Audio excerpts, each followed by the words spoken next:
We're all on YouTube now. Okay, can I go? Yes. Okay. At CFA Boston, we have a few virtual events. February 16th is the Distinguished Lecture Series, Pension Lessons Learned from the Pension Crisis. On February 18th, we have 6 keys to confident advisor presentations. March 3rd, the next decade in alternative investments. March 11th is the virtual market dinner featuring Neil Pasricha, author, speaker, and awesome expert and happiness guru. Sounds like fun.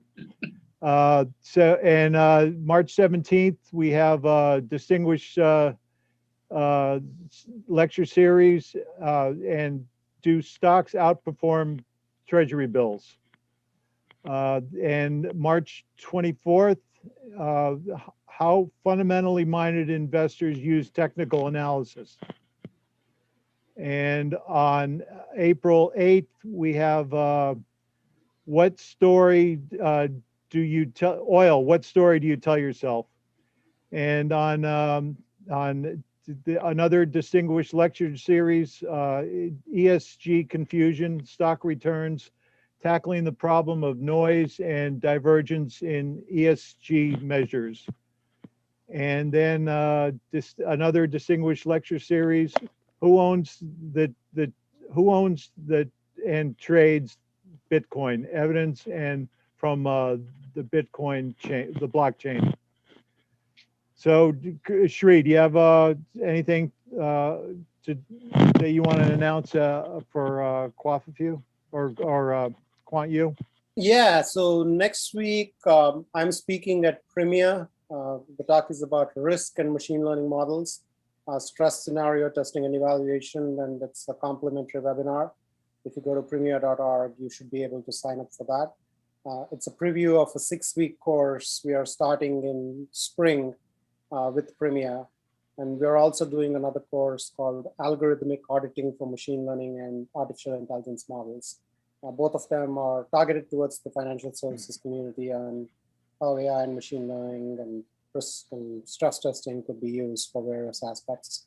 And in addition to that, next week on Wednesday, there is a talk by Daniel Duffy and John Mark from, they both are in Europe on Hilbert spaces and machine learning. So that's a part of the Quant University Winter School.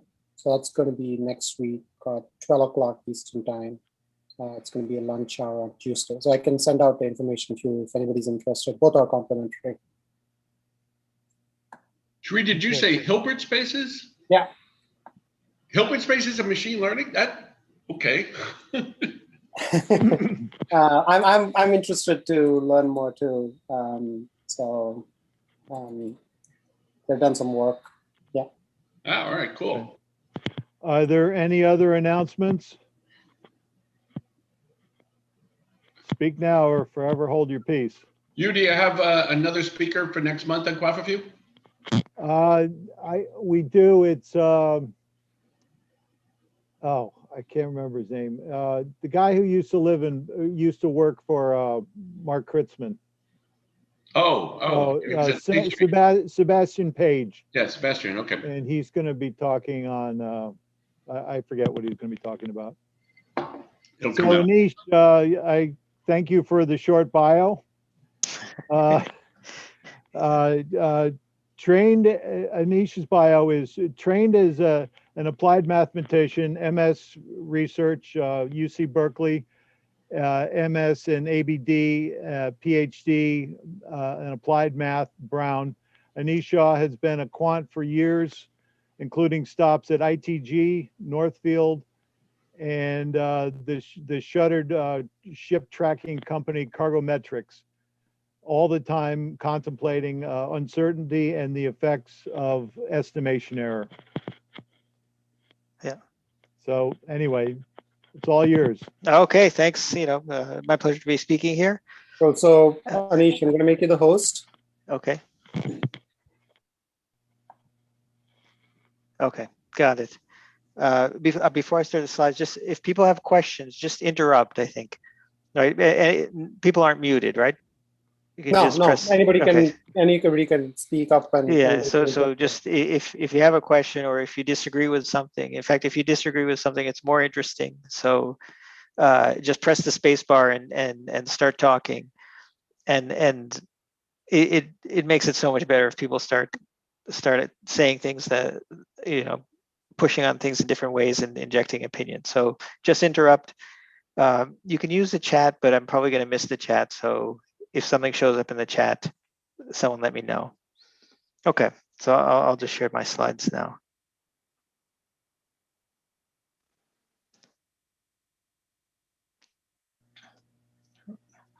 Are you going to have the little duckies? Not duckies, but I have other things, but more civilized now. Everything's a little more Okay. civilized. Okay, you can see my screen, right? Yes.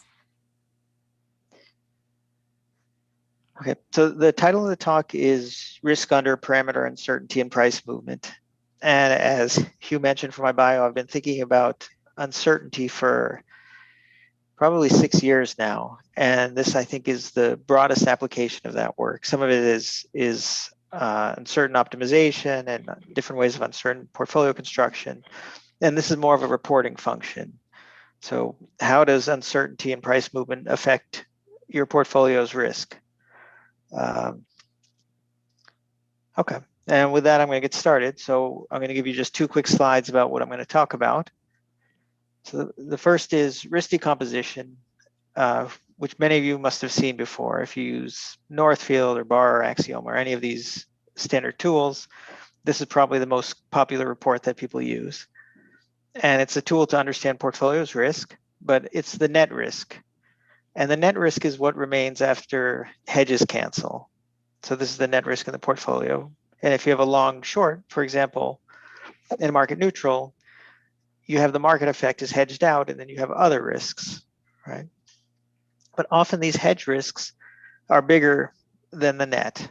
So in the case of a long short, you can imagine the amount of market in each side of a long short is much bigger than the net risk of the portfolio, at least as you perceive it. Right? And so the numbers aren't exact. So the hedge risks aren't exactly hedged, and they're part of the net. Oh, and this is what we're concerned about. Okay. So how can numbers be off? Well, there are 2 ways the numbers can be off. One is there's parameter uncertainty from estimation error. And the second is that your portfolio composition is always changing. So when you just do a snapshot report, you're assuming your weights are fixed and not considering the fact that they're going to be drifting over time and moving around. So the price movement alters position weights, and your hedges are, as I said, just there for an instant. So what can you do about this? And this is the whole presentation, essentially, is what we're going to do about this, is we're going to regard everything as uncertain. And then we're going to work from estimates of mean and variance instead of fixed values. So for the parameters in the covariance model, this is going to come from inference. We'll get the center and error generated during inference. And for weights, we can have some sort of model of how portfolio weights are going to be distributed in the future. And we can now consider that model and apply it. Okay. And the risk decomposition now is going to report an expected value plus or minus a standard deviation instead of just a fixed number. And the standard deviation, again, is from the uncertainty in the parameters and the price movement. Okay. And this will surface the portfolio's fragility. That's there, but it's invisible if you consider things static.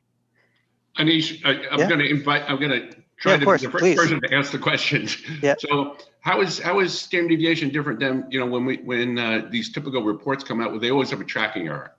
Oh, okay. So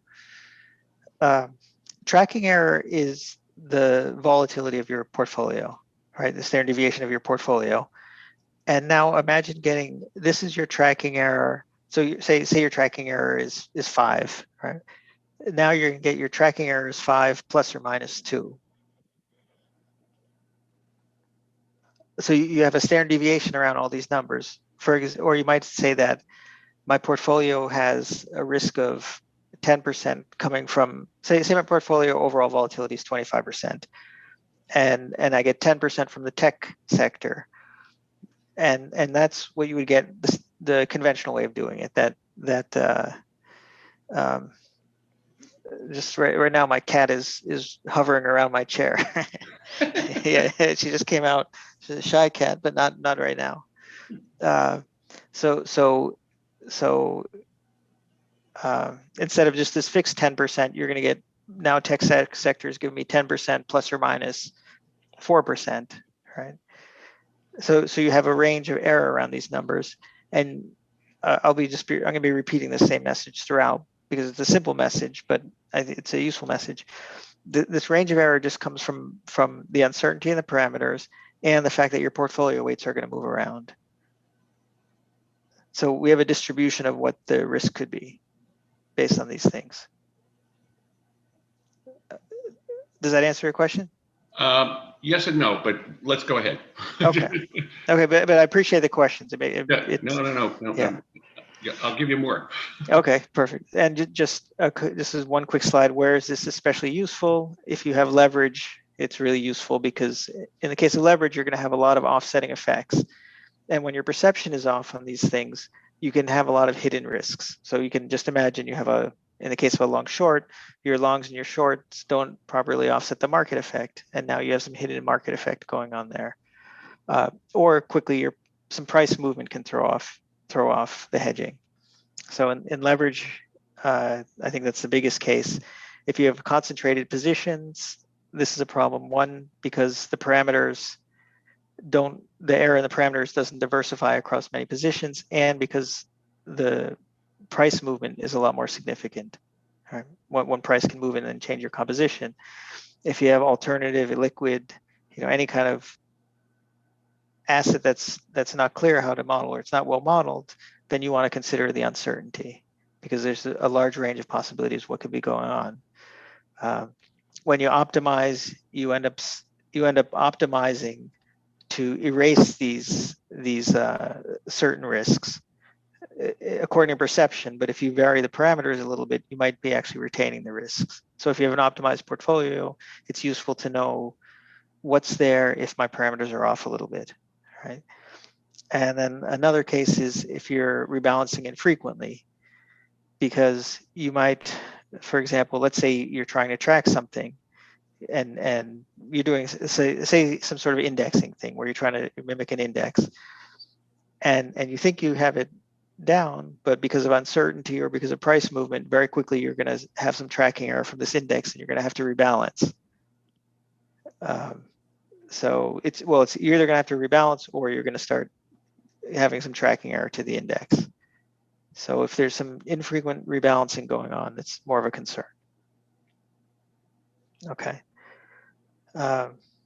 Okay, so, and this is mostly a conceptual presentation. The math is in the papers for the risk decomposition with uncertainty. So this is without the price movement, but just the uncertainty.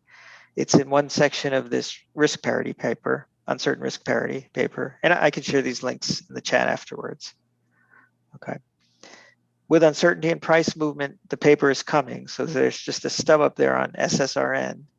And the deal with this paper is that I wrote it to get all my ideas organized.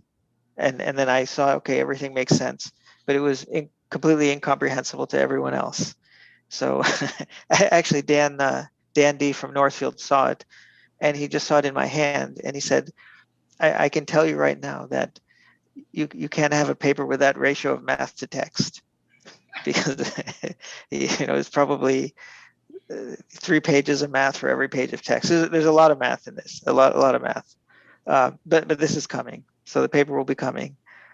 And if you don't like something or you have a question about something, just email me, and it's my pleasure to discuss. Okay, so risk decomposition, probably everyone's seen it, but I'll just give you an example to refresh. We're going to break a portfolio's volatility into sources, and this volatility can be invariance or standard deviation. So either way is fine. And here's an example breaking up the S&P into factors. So we have the different factors here: beta, market cap, price volatility. We have exposures. We have the contribution to risk. The contributions can be negative here. So you see earnings variability has a negative contribution, and that means that it's acting as a hedge to some other factors. And then the total is 20.73. Right.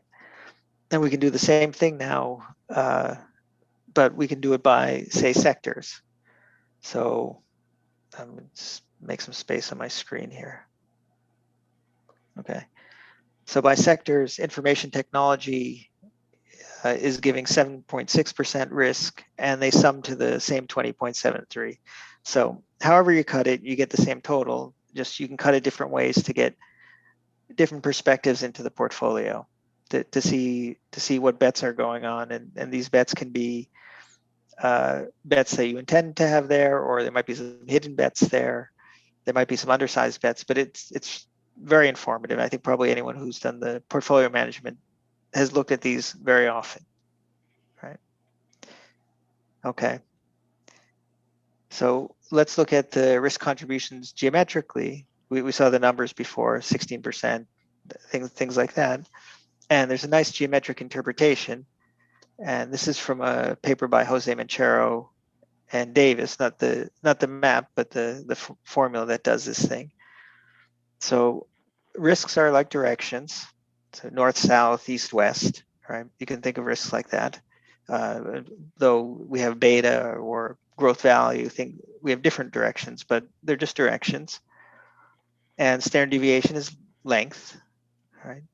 And an investment, which would be a travel leg on the map, is a combination of risks. So we first invest in Microsoft, and it takes us to Atlanta. Then we invest in, say, Google. It takes us to PHX, Phoenix.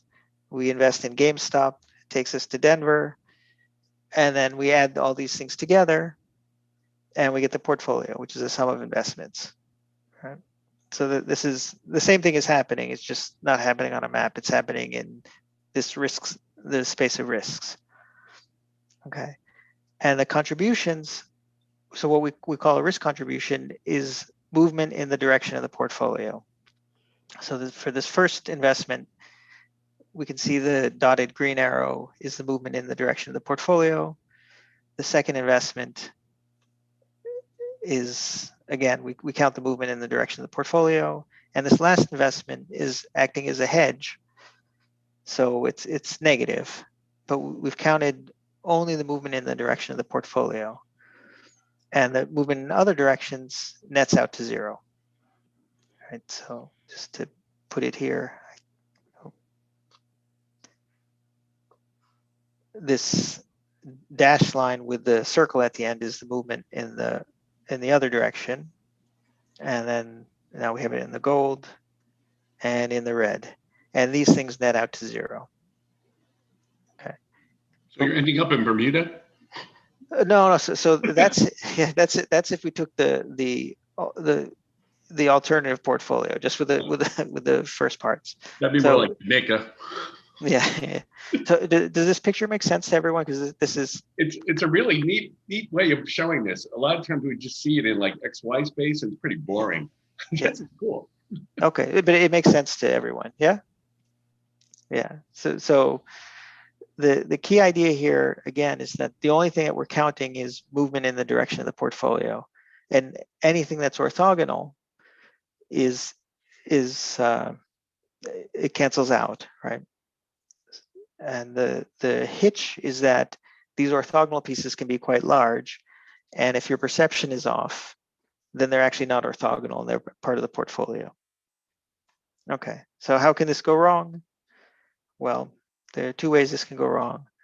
Oh, so one is the risk contributions are calculated from covariance between securities, and then the second is that they use portfolio weights. So what's wrong with the covariance between securities? So what could be a problem with this? Could be the correlations, or it could be their variances. Right, exactly. So there's error in the estimates, and the correlations, the variances, Yeah. So there's some error. And what's wrong with the portfolio weights?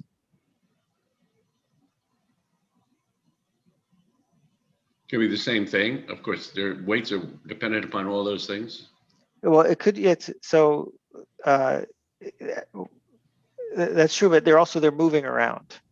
So we'll look at it right now, but imagine you're levered, and then you're wondering what's going to happen to my portfolio overnight, or what's going to happen to my portfolio over the weekend. And you can come in just a few days, or even if you're not levered, you come in over time, and then you can see that your portfolio has a different composition, and now you have a very different risk profile, right? So these are fluctuating with prices. So the ingredients are inexact, and the risks that appear neutralized aren't to some degree. And this is for sure true always, right? It's going to happen just because as soon as a weight changes, unless everything is identical, but it's not, the composition is going to change, all right? And again, we're only measuring the net. So, and the net, we don't care about the magnitude of these hedge components. Basically, this presentation is two ideas that just repeat themselves, and at some point, I think everyone knows the two ideas.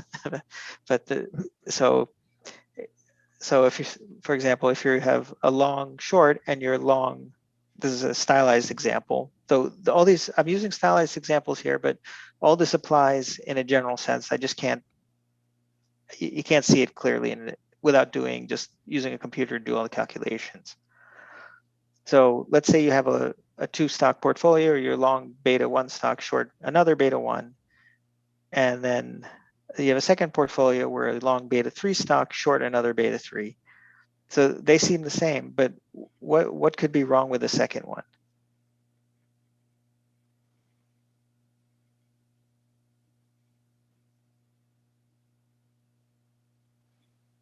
So Anish, are you asking for audience participation? yes, yeah, exactly. So if I were in class right now, I'd be looking around for someone who doesn't, who's hiding, and then I'd state their name. Yeah. Does anyone have an idea? I can click through, but if someone has an idea, what could be wrong with the second one? Well, it's the covariances for one, obviously. Yeah. So the second one, you have a lot more error and instability, and the error is, so if someone tells you have a stock that has a beta of 1, that makes sense. It seems very reasonable, right? If someone tells you have a stock that has a beta of 3, according to your estimate, you take it with a grain of salt, because it seems more likely that that's an estimation error than the reality, because the beta 3 is unusual. Right? That's one part, and then the second part is when you have this beta 3 on both sides, as soon as the weights become imbalanced, you start to pick up a market effect 3 times as fast. So it has more error and it's very unstable. But if you take a static view without any uncertainty, these two things look the same. I tell you, I was a little confused there, because when the second example was, I thought you had a portfolio with 3 stocks in it. Oh, okay, yeah. So sorry, maybe phrased a little bit more carefully, a beta of a 3-stock portfolio, and short another portfolio with 3 stocks. Okay. But now that you say a beta 3, now it's like, oh yeah, of course. Okay. Okay, I'll remember that. Yeah. Okay. So we can see how things can go wrong in pictures. I think I've used this picture before. So let's say we have 2 directions of risk, market and chicken feed, and we're doing a long short. And so we go long, we have some market, chicken feed, then we go short, and we take out the market. And so the net effect is in this chicken feed direction. So beta's hedged, there's no market risk, and so we don't count market risk in the risk contributions, because we only measure risk in the direction of the net. All right.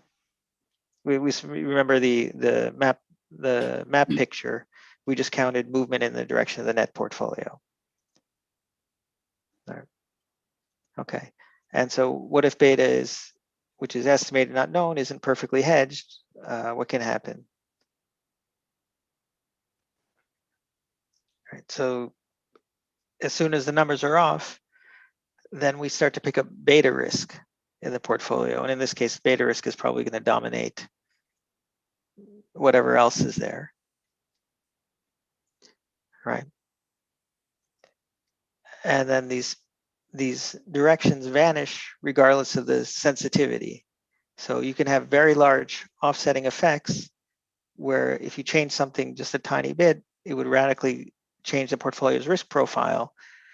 But in the static view, the sensitivity doesn't matter. As long as things seem perfectly matched, again, regardless of their size, then they net out to zero, according to the conventional way of doing that. Right, so there's no consideration of the sensitivity. Okay, and I think this is just like looking at a company. If you were, say, doing fundamental analysis and you saw the equity, but you weren't considering the debt as well. Right, you're just looking at the net here, and you have these hidden unstable risks, which are at the portfolio level, but also at the individual investment level, because we only count the direction of the portfolio. Now, I haven't seen chicken feed as a parameter on a portfolio before. This is with the GameStop. There's chicken feed now. Okay. Yeah. You don't trade chicken feed commodities, Larry? Oh, no, I don't actually.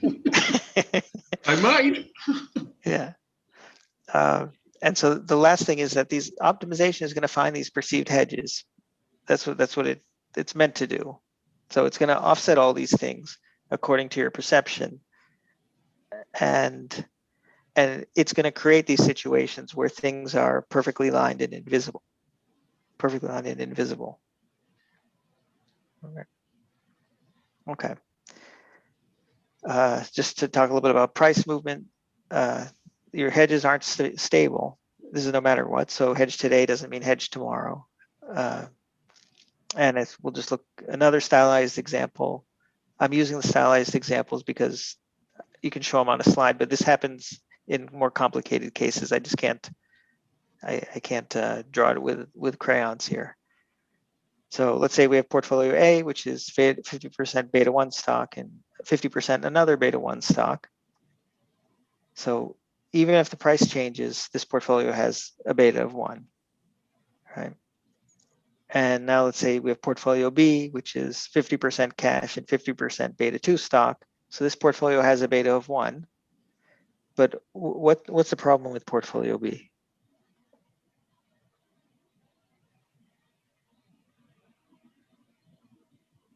So if people want to get extra credit on their, on their homework, they can chime in. Yeah.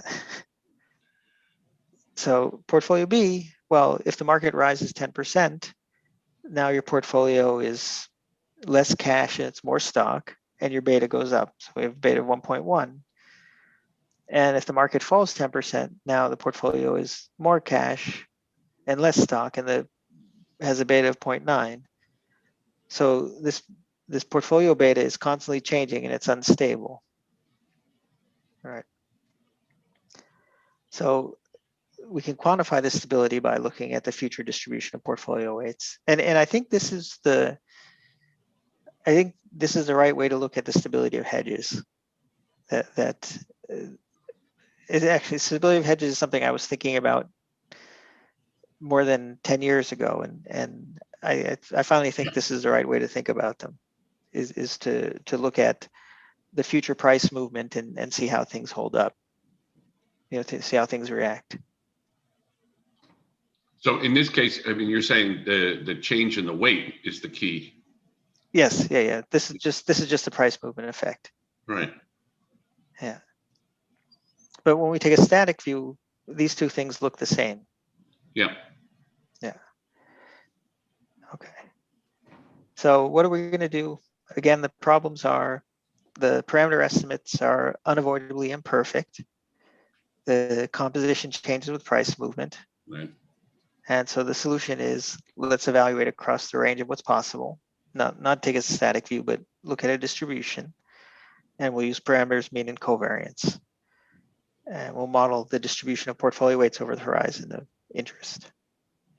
And because of this, we get now a range around any kind of risk number that we report. Okay, and here's just an example. So this is the S&P 500. I did this summer. A factor risk decomposition. And this is uncertainty, but no price movement. So just the conventional one are the blue columns. So conventionally you'd see an exposure 0.95, and you'd see some risk number. So beta exposure 0.95 gives you a risk of 16.32. And this is what you normally see. And now what we're adding with the uncertainty is this plus minus column. So now we have errors on the exposures. We have errors on the exposures. And if you look at the bottom of the slide, the uncertainty occurs in both the exposures and in this factor covariance, but I can't show the factor covariance uncertainty on a slide, but that's happening as well. Okay. So when we consider the errors in exposure and the way the covariance can move around, now we have an uncertain risk of 26 plus or minus 5.2. Right. And I think in this case, it was mostly from the different the way I was modeling the uncertainty and the covariance. And we have the same thing for all the contributions.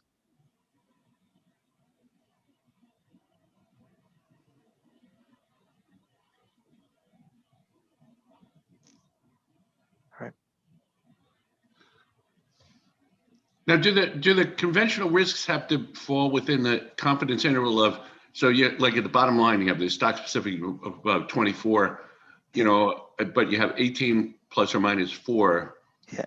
So the 18 plus or minus 4 doesn't include the 0.24 in that interval. So, right. So I'll repeat. So your question is exactly, does the uncertain risk, the standard deviation of the uncertain risk, does it have to include the conventional risk number? Yes. Yes. No, I don't think so. I mean, I have to look at the math again. It's they're just, for example, in the stock specific case, we can see the uncertain risk is actually lower. It's lower than the conventional risk. And that might, I'm now speaking off the top of my head. I don't know what's going on in this in particular, but it might be that what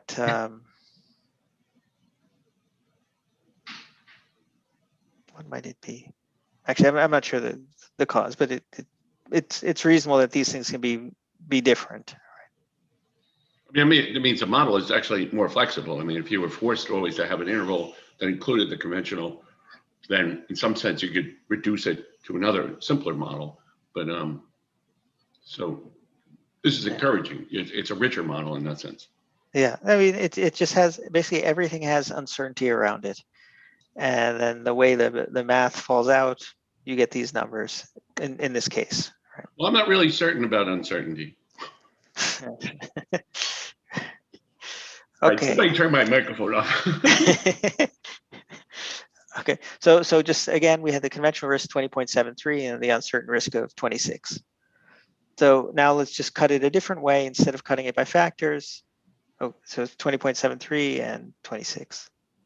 Okay, so now I'm going to cut it by sectors, and we have the conventional risk of 20.73 again, and now we have the uncertain risk is the same, so it nets out to be the same. We've just cut things differently. Okay. So it's same idea as the previous slide. Now we're cutting on sector. Okay. Now I'm going to add price movement into this. So in this case, we have this is a long short, and it's a minimum variance long short. There are 22 stocks, one in each sector on the long side, each of 11 sectors, and one in each of 11 sectors on the short side. And then it's fully invested. Both sides are 100% and optimized for minimum variance. So this is just an example. And on the top here, we can see the first column is the total. This is the risk of the net portfolio, and then of the individual securities there. Okay. So conventionally, so this is without uncertainty and without price movement, the risk is 19.5%. If we add 5-day price movement, now we're at 19.6 plus or minus 1.9. If we add if we just have parameter uncertainty, no price movement, it's 23 plus or minus 4. And then with both uncertainty and the 5-day price movement, we're 23.2 plus or minus 4.7.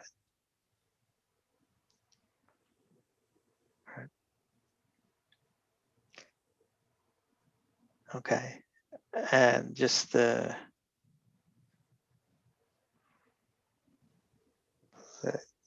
know, I gave this presentation twice before, and then this slide I inserted the last time, but I don't remember what's on it. Okay, yes. So the portfolio is a sum of items. However, we want to cut things, so we cut it by factors. We cut it by sectors. If we want to see it by individual securities, we can cut it by individual securities. And let's say sigma squared p is the variance of the portfolio, and sigma squared k is the variance of item k, where item k is a factor or it's a sector, however we want to look at it. And the standard deviation is movement in the direction of the portfolio. And this is from the Menchero paper. So we have the standard deviation of the item times the correlation with the portfolio. This is just like the dashed line on the map, right? That we're counting the movement in the direction of the portfolio. And now I'm going to rewrite correlation as covariance. So correlation is covariance divided by the two standard deviations. So it's the covariance with the item in the portfolio divided by the standard deviation of the portfolio. And the variance contribution, if we want to measure contribution and variance, it's just the covariance of the item with the portfolio. And notice that these contributions properly sum. So if you sum the standard deviation contributions, you get the standard deviation of the portfolio. If you sum the variance contributions, you get the variance of the portfolio. And just the big thing is that these things only differ by the standard deviation of the portfolio.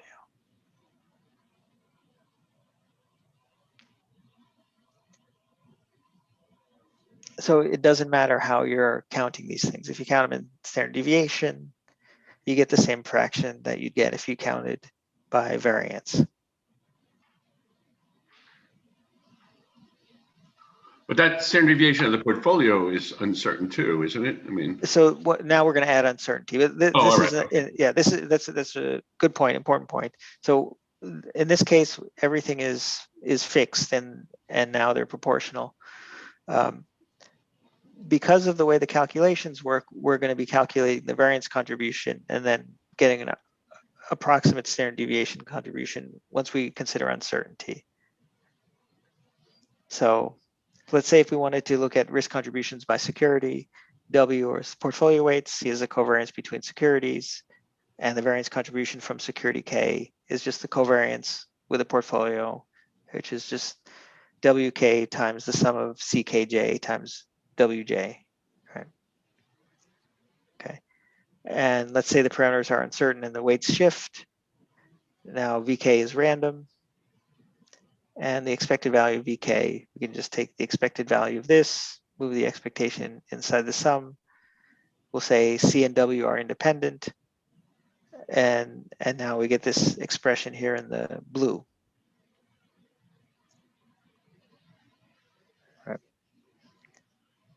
And this is how we're going to calculate the center, the expected variance contributions. The covariance is more complicated, quite a bit more complicated, but it involves the mean and covariances and some distributional assumptions.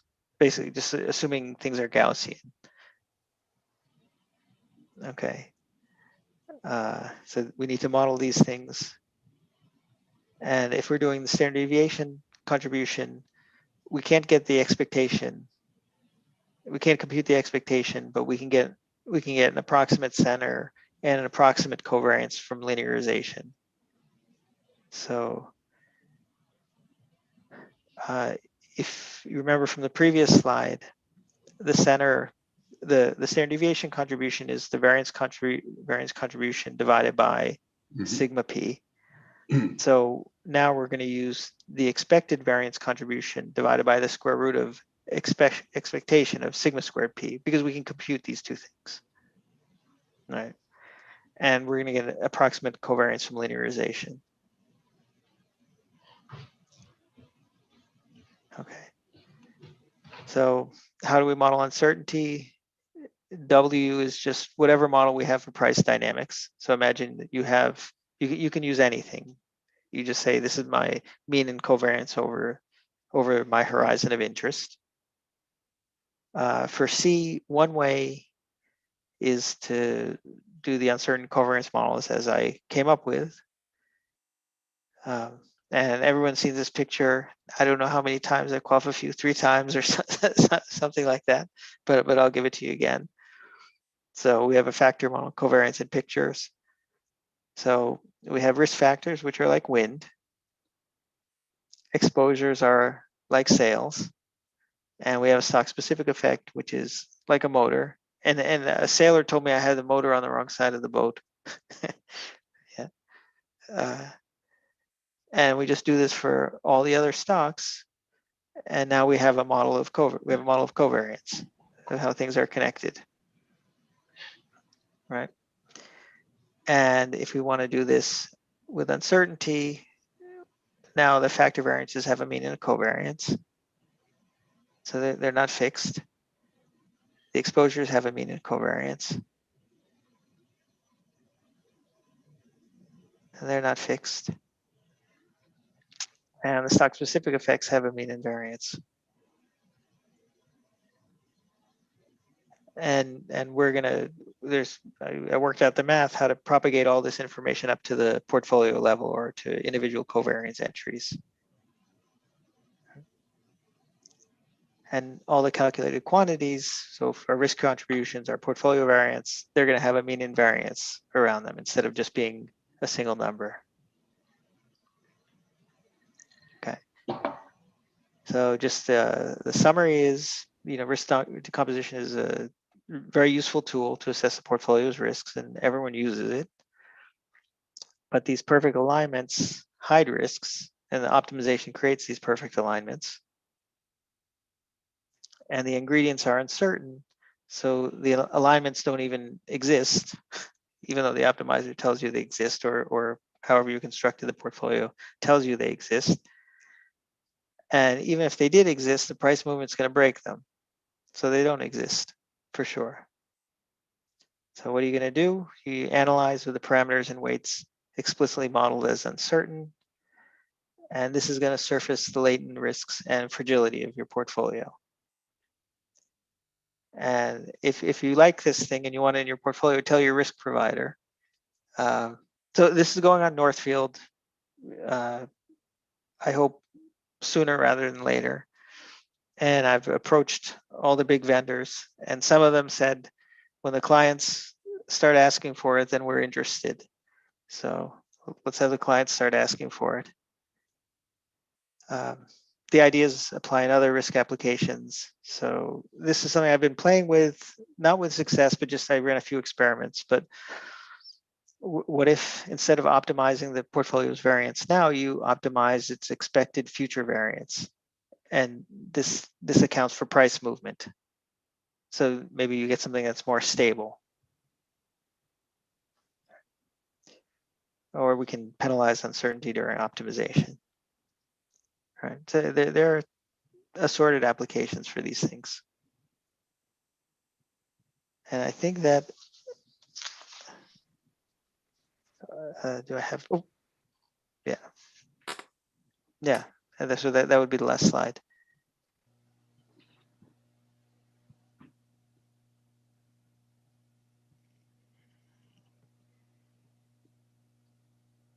All right, well, thank you very much. Yeah. I look forward to, the papers are out there on SSRN, so.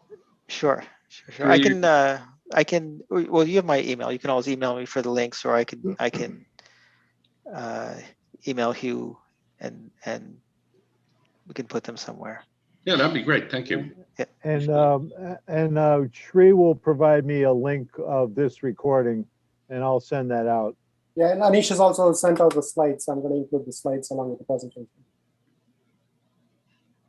Oh, it's the slides have all the links in them. Cool. So if you want to put the links in the slides and send it back to Anish, I can just use the updated slide.